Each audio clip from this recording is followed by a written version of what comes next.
Ia,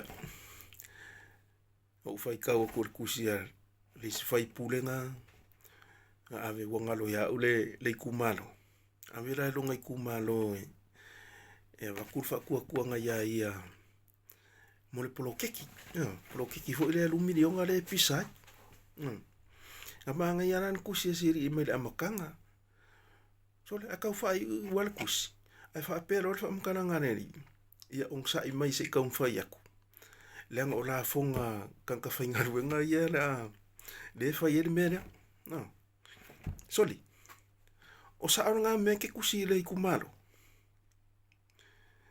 So se malo a ngai lano langi ke mokalasi. E wha mea le ngalu ngā au la fonga kanka whainga ruenga. E wha o le pensionga. O le soifua mano loinga. O a onga.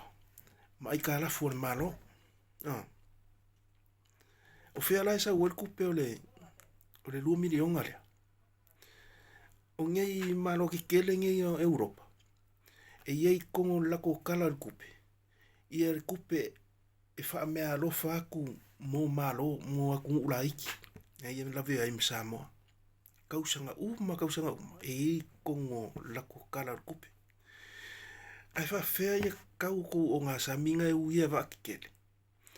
Wha fea kau o le eanga e wherele iei wa ai lunga on kou ea. Le lau ele o Samoa. Fa fer ko export nga alu fafu. O le kou kurisi. Ai mo wain kupe. Ia oinga.